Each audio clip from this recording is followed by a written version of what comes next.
الله الرحمن الرحيم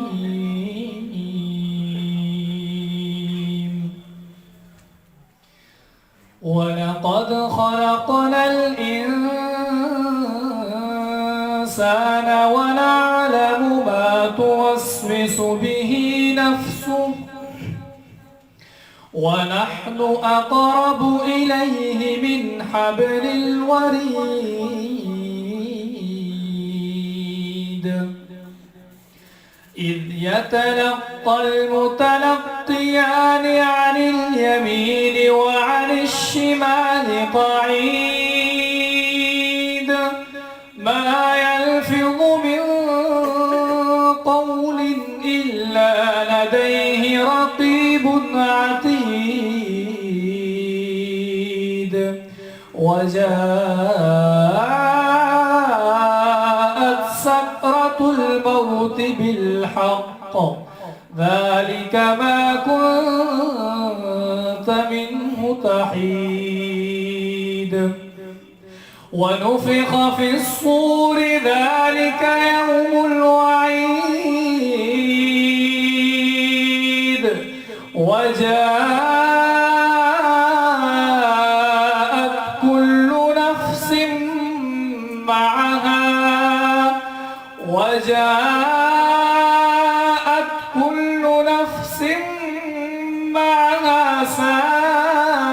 سائق وشهيد لقد كنت في غفلة من هذا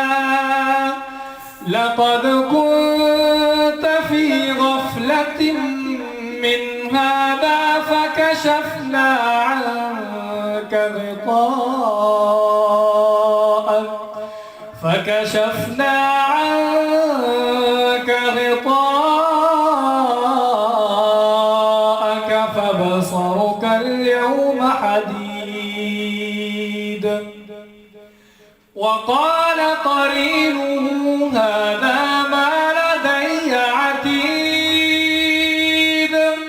ألقيا في جهنم كل كفار عنيد مناع للخير معتد مريب الذي جعل مع الله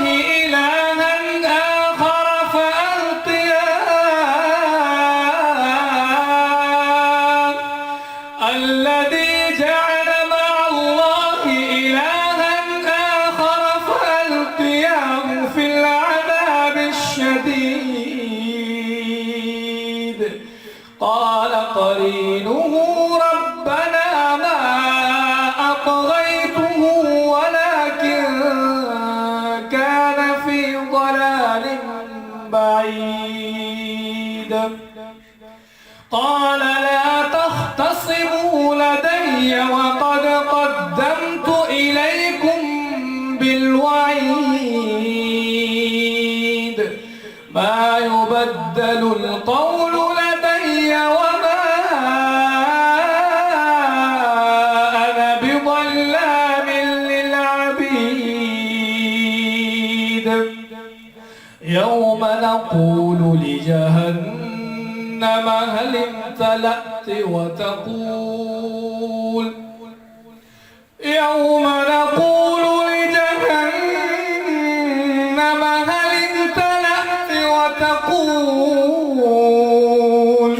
وتقول هل من مزيد وأزلفت الجنة للمتقين غير بعيد هذا ما توعدون يوم نقول لجهنم هل امتلأت وتقول هل من مزيد وأزلفت الجنة للمتقين غير بعيد هذا لكل أواب حفيظ. صدق الله العظيم. جزاك الله.